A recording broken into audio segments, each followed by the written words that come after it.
زما په مینه کې د هیڅ یو شي کمی نه و، خو دا خبره وه چې ستا په زړه کې ځای نه و، او همغه رنګ همغه غږ همغه خیال او غزل، همغه رنګ همغه غږ همغه خیال او غزل، اوس هم څوک شته هلته څوک و خو هغه دی نه و. د شرق راډیو تلویزیون او نرګس اف ام ډېرو درنو او قدرمنو لیدونکو او اورېدونکو په سلامونو مو هرکلی کوم. په ادبي انځور ادبي خپرونه کې درته ښه راغلاست. په سر کې به مونږ بلنه ورکو انجینر صاحب طارق تسل ته، خپله شاعري به له مونږ سره شریکه کړي.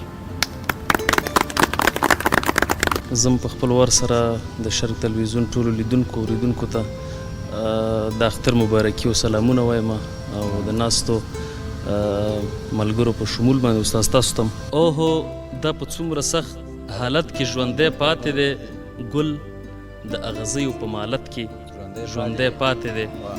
اوهو دا په څومره سخت حالت کې ژوندی پاتې دی، ګل د اغزیو په مالت کې ژوندی پاتې دی. دا مین د یار په خیالي وصل باندې ژوند کوي، دا مین د یار په خیالي وصل باندې ژوند کوي. آفرین چې داسې وضعیت کې ژوندی پاتې دی.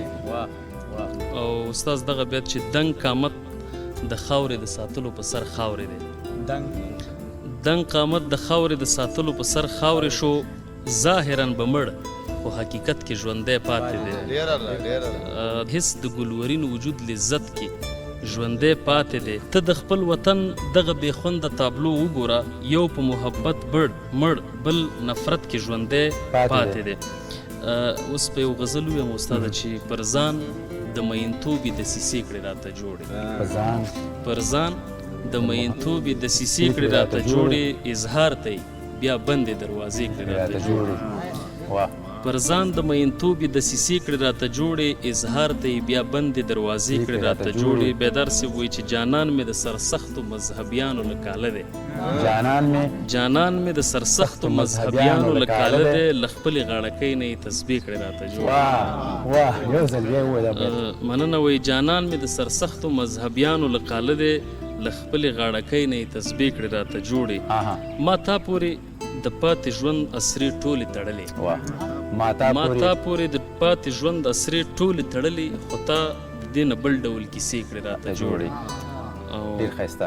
په زړه کې مې د هر ارمان تکمیل محسوسولو، په زړه کې مې د هر ارمان تکمیل محسوسولو، بس ستا د ارمانونو هدیرې کړې راته جوړې.